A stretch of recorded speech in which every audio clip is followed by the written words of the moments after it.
Did you forget who I am? Explain myself. You said you care for me, said you be there for me, cry. Murder on the beat. For me, give to me, why won't you live for me? You said you care for me, said you be there for me, cry. You said you love for me, give to me, What's going on, YouTube? This is Varanus. So, first thing I'm gonna say, and I'm probably gonna have to say this in all my videos because things have gotten a little ridiculous across the hobby. When it comes to life in general, everyone can be entitled to their own opinion. Doesn't mean you need to share that opinion. Doesn't mean that opinion is right. However, everyone isn't entitled to their own facts, and you can't pick what facts. Okay? Because right is right and wrong is wrong. Okay?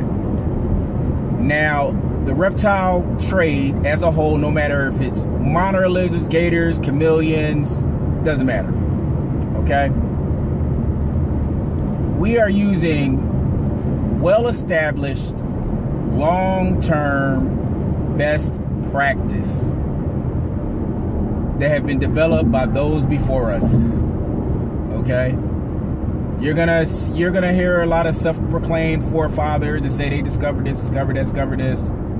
As long as it works, that's all that matters. When it comes to enclosures, solid sealed enclosures, okay, are enclosures that complement your animal's ability to thrive, i.e. chameleons with the whole ventilation thing and all of that, and the spray. Now, that being said, grow tents. I can't figure out for the life of me why anyone would keep an animal long-term permanent in a grow tent. But unfortunately, that seems to be the latest craze in the hobby. And you have people that are new to the hobby that seem to have this self-proclaimed elitist, arrogant attitude because it works, it holds humidity, it holds, you know, basking temps. And a lot of that attitude comes from the fact that guys like me and guys before me, I'm a little bit more respectful than a lot of the other guys, you know, some of the OGs per se in it that beat it into people's heads about basking temps and humidity. Now, that being the case, these people have found an alternative, and they found this environment, this tent made out of lightly enforced canvas for their large carnivorous reptile. And this was something that was heavily done with tegus in the past, and still is. And people swear by it. But when you look at a grow tent, the grow tents they're using, a lot of these grow tents are not the premium grow tents. Let's be real. And even if they were, you can't house enough substrate in it with enough depth to make it worth it. But a lot of these people let their animal free roam 90% of the day, which is incorrect. We're not going to get on that. I have a whole video on free roam. So the question is that I'm getting on my YouTube, and that's the only reason I'm addressing it, because I don't really care what's addressed on Facebook. But when it comes to my Instagram, when it comes to my YouTube, I'm obligated to address it. Okay? Now,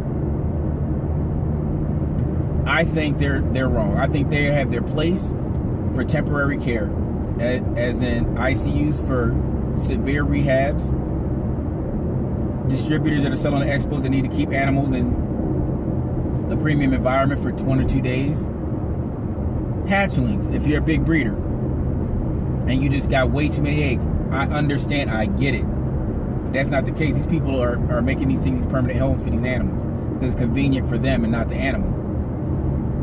They don't want to build their enclosure. They don't want to seal the enclosure, deal with the paint.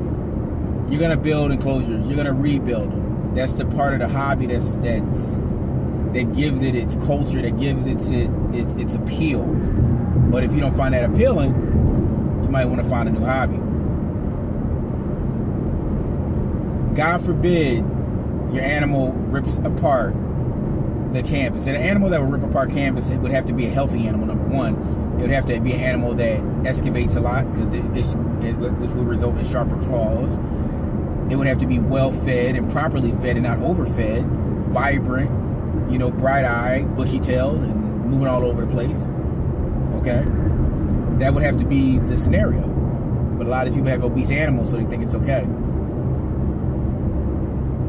My thing is this. Let's prevent permits, let's prevent bannings, and prevent escapes, and protect the animal, you and your family, by giving it a solid environment with locks made out of either really thick PVC, really thick, you know, glass, whatever type of glass you want to use. I'm not going to go into that, but I wouldn't recommend it. Or wood, a premium wood, you know, a sealed wood, prime wood, however you want to look at it. That's my take on it. I'll